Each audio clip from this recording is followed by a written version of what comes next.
Perhaps to try this. Alright. I just started off this walk with a very peculiar quote, or thought, I guess it could be right now. But, fuck, I just forgot it. The mind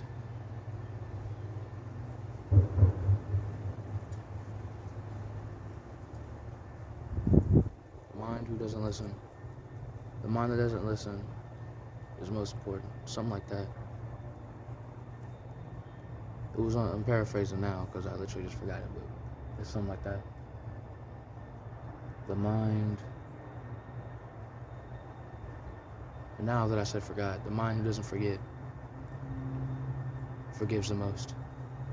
Which the person who doesn't forget forgives the most, and that kind of goes with everything. But I'm starting to now find out that, notice that everything that I think and everything that other people also think has something to do with each other. And I know in some ways that is a normal thing, because all thoughts are the same, and we are created equal. We are all a part of one another. We are all.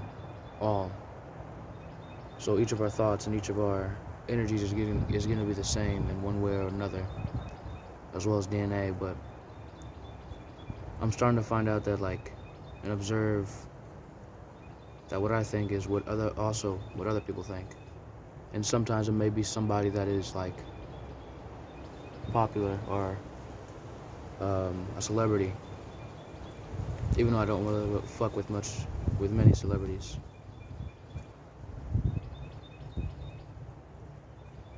I still find it not validating, and I think the only reason that we call them celebrities is because of validation. And normal people, the average person, does not really get that much validation, so that's why they're not called celebrities. And even still, I find it weird, because when you do find validation, when you do get a bunch of people's validation, it's not from the most validated, but you're getting validation. And even still, sometimes a person who may give you validation is the most validated, but they're still not the most validated. So there's something that I think that needs to be made is relative validation, which means local validation. But then again, there also is local validation, there's international validation, global validation, all of that. Which I'd say the most validated person is probably God, which obviously I really cannot get into religion right now. My mind is not there. But there's in some way relative validation,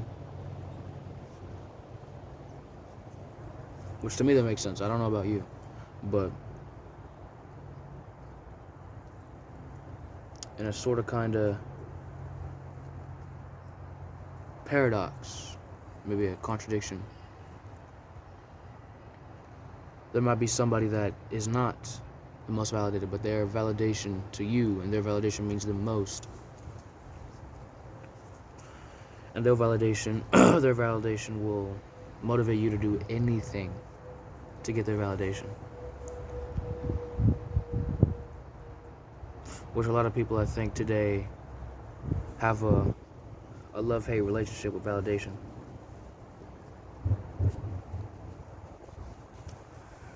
And I think that's the reason some people jump to social media and do stupid things and get into drama and all that. And for me,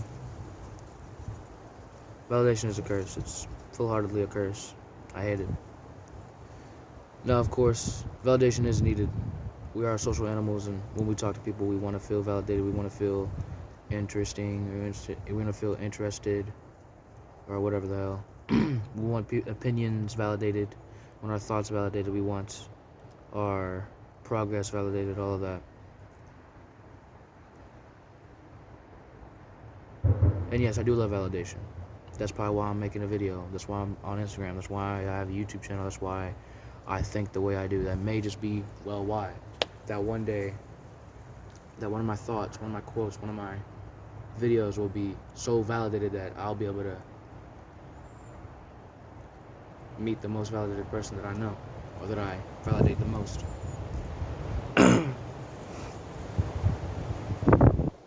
But for right now, that validation is, most validation is myself. Do I think that I love this? Do I think that I will need this? And you know, it's weird. Every time I want to make one of these videos, and every time I come out here, it's because of low validation. And really, the only way I can validate myself is by getting my thoughts off. And it's weird because most niggas wanna get the nut off, which obviously shows that I'm not a normal nigga. My thoughts bore deep, deeper than lust can, deeper than desires can. And honestly, when I get this off, when I get my thoughts off, it's much more than pleasure. It's validation for myself because I speak into the world. My thoughts are so jumbled up that I need to speak into the wind, into the world, into the internet. And hopefully somebody will find it relatable and like and share and whatever the hell, comment their thoughts, all that. But it'll take time for that to happen, as it always does. A lot can change in a month, and a lot can change in a year. A lot can change in a day. A lot can change in an hour, in a second. You can be dead in a second. You can be in love in a second. You can be fit. Actually, you can't really be fit in a second. Natural things take time. Artificial things will take time. I think that's kind of a contradiction as well with this. What I'm looking at, what you're looking at, what you're holding right now. Phones, what I'm wearing, clothes. What the world is populated with, polluted with. Artificial things. But it always takes time for artificial things to become natural. What really is nature? Well, natural. Grass, the wind is natural. Leaves, weeds is natural. But when you build a house on a plot of land with grass and a booming ecosystem, how long does it take to become natural? Well, in the ecosystem, the animals might have a problem adapting to what the house is and to what the people are there like. People might make a grill, might drive loud vehicles, might drive ATVs throughout the forest and scare away the animals from their natural homes. But it will take time until those animals, get accompanied and educated on what the humans do and all that. But when those humans die, it won't really take time because the house will be still there. It will probably be eaten up by vines and termites and all that. It'll become a part of nature. And for me, that's the most important thing, the most beautiful thing. That's probably why when I do build my home, when I do build a house, I don't know how I'll do this, but I want the shrubbery, the foliage to be the house to be almost engulfed in it. Obviously, that'll probably take some high maintenance, but you know what? I'm high maintenance myself, so I really can't complain of what I get. Beggars can't be choosers. And I'm indeed a chooser. That's why I chose to come outside. I don't beg to come outside. I don't beg to record. I don't beg anything. I choose something. I choose to do something. I choose to come out here. I choose to record. I choose to work out. I choose to improve my life. I choose to educate myself.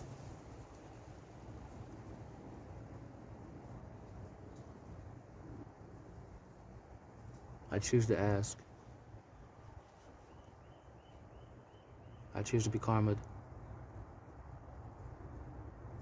I choose.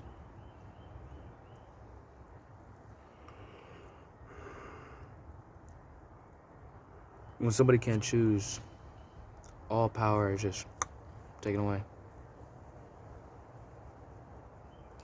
It's like saying observers can't be players. Observers will be watching the game. They can't play the game because they don't want to be players. They don't choose to be players.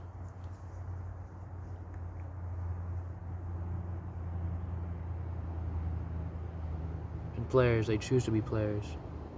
They don't choose to be beggars or observers because, they choose to play. They choose to grab life by the throat and just choke it. They choose to make it their bitch.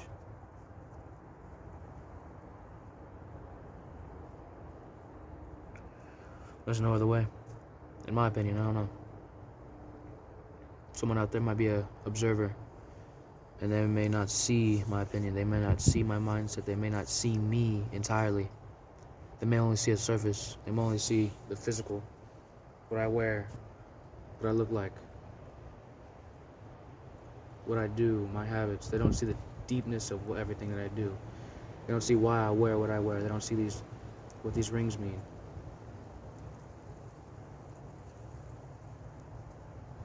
They don't see what I wear means. They don't see how I posture myself, how I talk, how I think. They don't see my habits as deep as they are.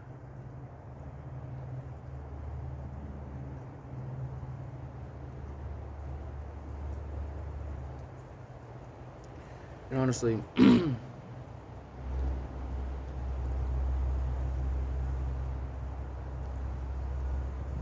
I'm just talking out of my ass right now. Well, actually, not out of my ass. I'm talking out of my head. My thoughts, I don't know.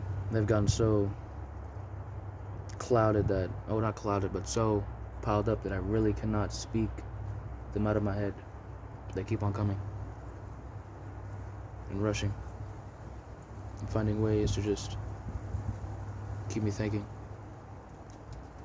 And this may very well be my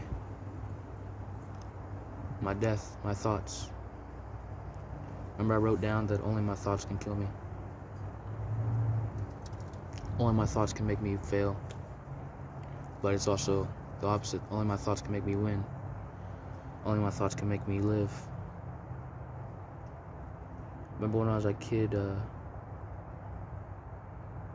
used to be in the back seat of my mom's car. Sometimes we'd be driving, and I'd hold my breath for as long as I can. And simultaneously, I'd have thoughts of, I want to see what happens. I want to see what happens. And also simultaneously, but spontaneously, a thought would come up. No, I can't die. I don't want to see what happens. And that is part of the reason why I'm still here. My thoughts have always been my friend, and my thoughts have always been the outcome. And what they say always makes what I do.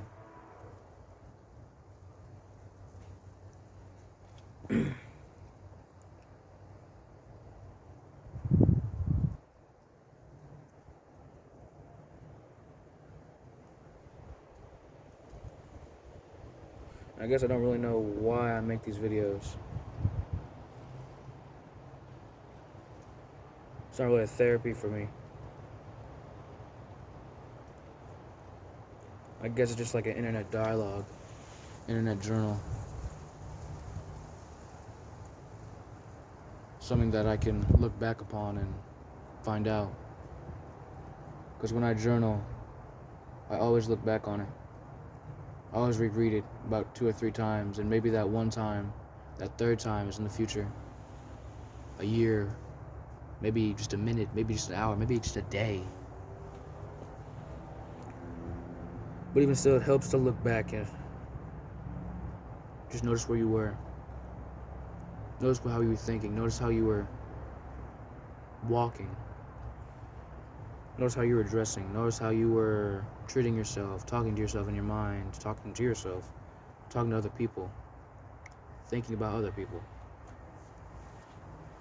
What things were you infatuated with? What things were you focused on? What did your time consist of? What did your habit consist of? How much sleep did you get? There's so many questions I can just ask a person. And I can already tell where they are in their life. And I've noticed that there's always this one question that I always ask people. Maybe not always, but I can tell a lot from a person by asking this question. That the question I ask is, do you listen to blues? And for me, blues is kind of just like well, actually, other people is like a deep, like blues, rhythm and blues. It's R&B, but blues is more deeper. It's just like it's the art of music. People think of classical, but I think blues is more modern. Blues encapsulates the what the fuck was it called? The Reconstruction era, and that's kind of where music started putting in blues, the sadness, the joys, the celebrations, everything. Blues was everywhere. Blues can be right now if I wanted it to. I can make a something like that. Blues can be everywhere.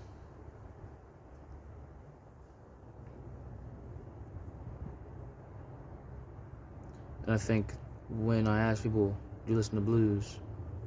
What blues kind of stands for is, can you listen to music that is sad? Can you listen to all music? Because blues, for me, is kind of just all music. I literally cannot tell what is the difference between jazz and blues and classical. It all sounds the same. I mean, classical is more like like there's lots of drums, but it's a more alternate and off-brand, I don't want to say off-brand, but more alternate type of music. And in these days, people are fake. There's a lot of fake people. And if you start seeing patterns about fake people and how they act and what they listen to, you can really be like, that makes sense. Maybe that just makes sense to me. I don't know. But for me, it makes sense. I can ask somebody if they listen to blues, and that really shows their character. That shows that they're not content with where they are. That shows that there's more to them that meets the eye.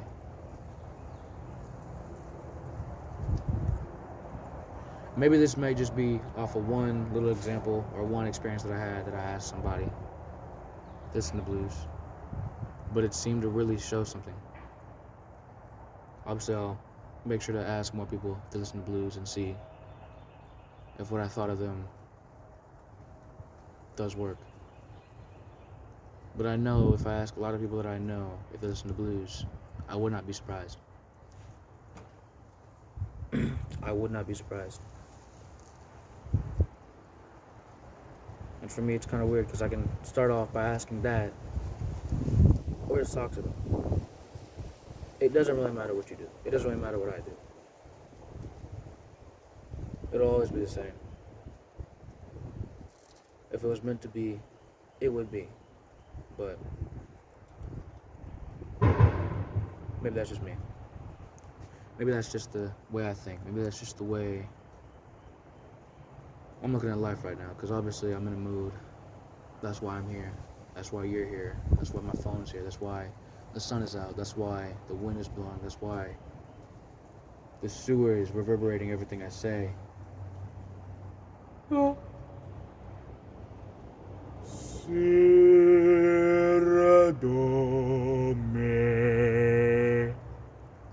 But yeah. And that's why I'm getting sunlight, because honestly, sunlight increases mood. And I'm happy. But it's kind of I don't want to say a coveted type of happy, because that would be sinful, but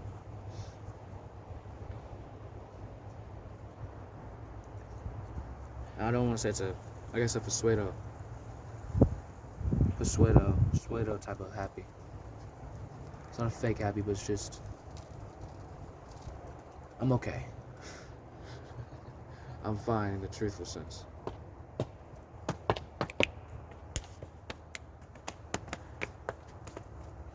And I really should be making music right now, but I like doing this.